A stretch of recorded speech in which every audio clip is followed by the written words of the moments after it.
Do you still find yourself doubting in the possibility of the impossible? Are you still wondering how the impossible can become possible? Or are you ready to just start believing in as many as 6 impossible things right before breakfast? Hi everyone, I'm Ronak and welcome to Me and You, where the aim is not to follow one another but walk together into the world of Disney inspiration, where I share my reflections and introspective insights on a Disney inspired quote, and I wish you did the same. Find out what meaning the quote holds for you in your life.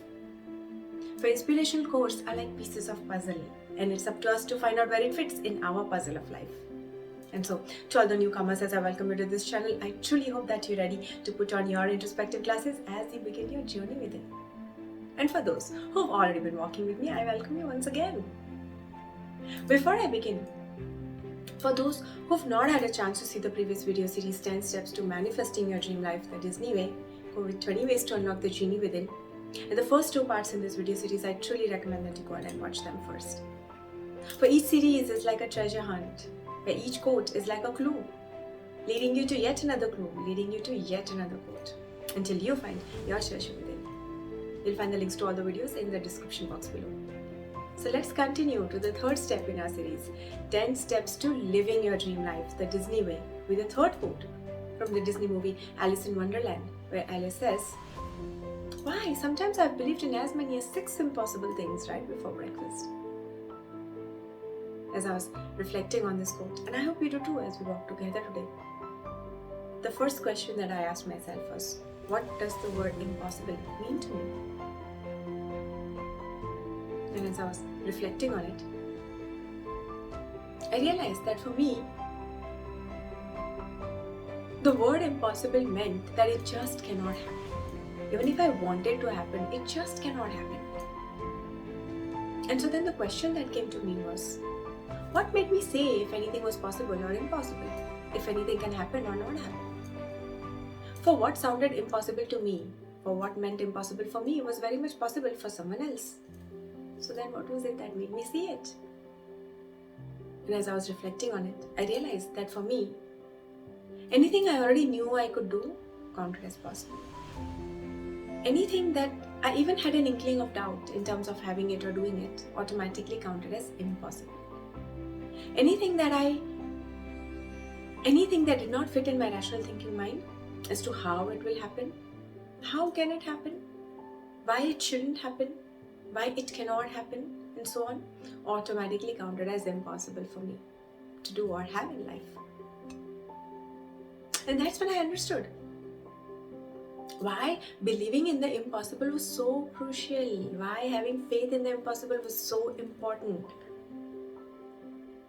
But as I was reflecting on it further, I realized that at times, no matter how much faith and belief I must have invested in the impossible, no matter how much I must have convinced myself in the possibility of the impossible, there was always something deep down that did not allow my faith and belief to seep in, which always deflected that faith and belief in my having it or doing it. And so then the question was, where did the word impossible crop up from? Where did it grow from? Based on what did I even consider anything to be possible or impossible in my life? Based on what did I even think anything was possible or impossible for me to do or have in my life? What was this base on which stood the word impossible? And as I was reflecting on it, I realized it was me. The base was me. The image I had of my own self, the image of all that what I saw and called myself to be, from which I lived and experienced life.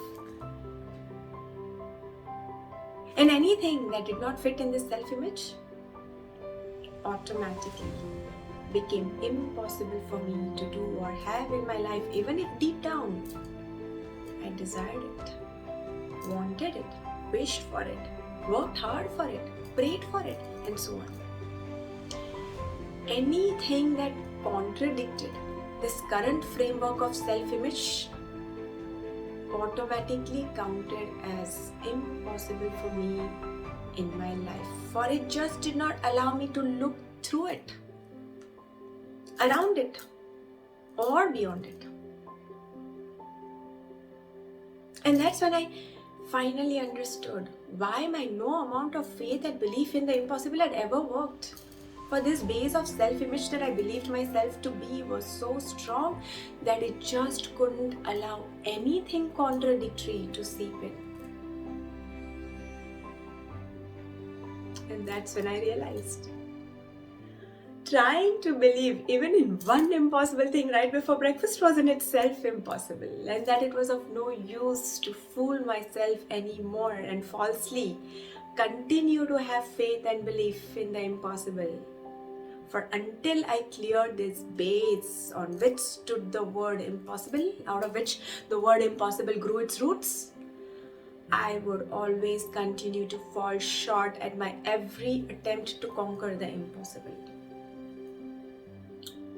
For there would always be something deep down within that would contradict my faith, my belief, my trust in having it or doing it. And so then the question now was not how to develop trust and overcome any or all doubts in the impossible. The question now is how do I go beyond this base of self-image that I believe myself to be, that doesn't even allow me to look beyond the known possible.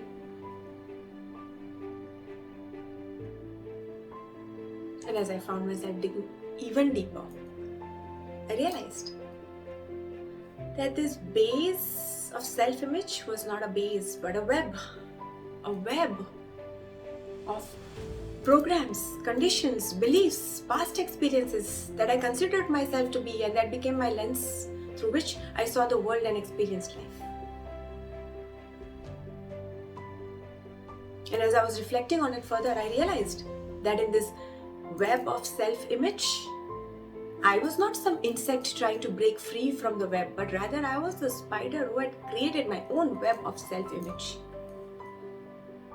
A lot of it taken on from people from around me, the environments I had lived in, but a whole lot of it which I had made up to be on my own. And who over the course of lifetime had gotten stuck in its own web. But then that also meant that if I, like the spider, was the creator of my web, then I could also become the destroyer of this web. And so then the question was how? How do I break and destroy this web of self-image, out of which grew the word impossible? And as I was reflecting on it, I realized that to completely break and destroy something, I would have to pull it out of its roots, otherwise it would grow just right back. And that meant going to the point of creation where it all began. And so the point of creation of this web was also the point of destruction of this web. That was me, in my believing myself to be me, this false sense of self-image. And just like one lie leads to 100 lies, one false belief leads to 100 false beliefs, which over a course of lifetime becomes a web of false beliefs, programs, conditions. And just like a spider stuck in its own web, I realized I was stuck in my own web of false self-image that I perceived myself to be. And that's when I finally understood why I've always had trouble believing and trusting. For deep down, I always knew I'm not me. And so how can I believe in something false?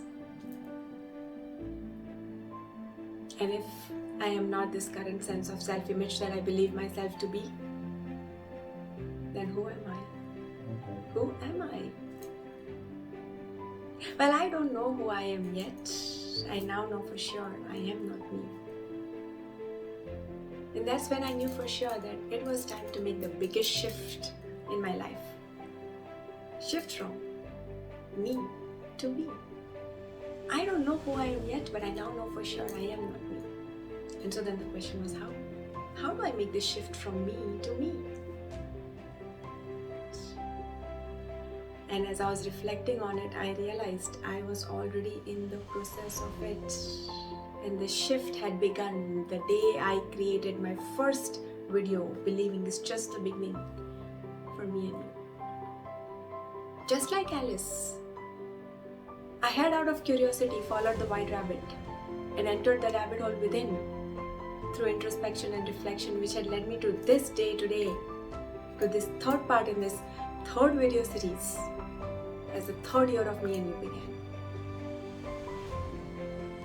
And that's when I realized the slow and gradual shift from me to me was automatically shifting the word impossible to me possible. For ever since I have started introspecting, reflecting, and creating these videos, I have realized, I have found myself doing things that I once thought was impossible.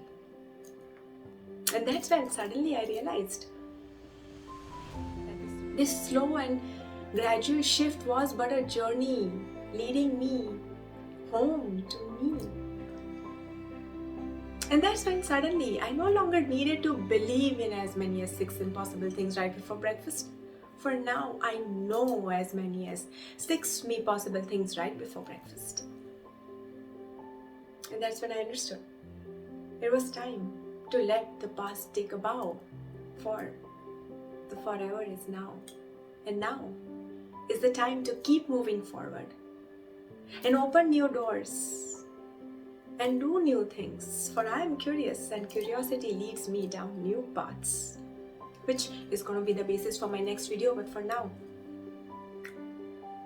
as we each reflect and introspect on this quote, the question that we need to be asking ourselves is, do we still find ourselves doubting the possibility of the impossible? Are we still wondering how the impossible can become possible? Or are we ready to just start knowing as many as 6 me possible things right before breakfast? Hi everyone, I am Ronak and thank you very much for walking with me today. I truly hope that you take out some time to deeply reflect and introspect on this quote, for that's when you will find yourself turning around the word impossible to me possible. As always, I look forward for you to sharing this journey with me in the comments below. If you found this video helpful, to like and share it with like-minded people. And subscribe to this channel if you haven't done so already. And hit that notification bell so that you're notified each time I upload a video. Until next time, I thank you very much.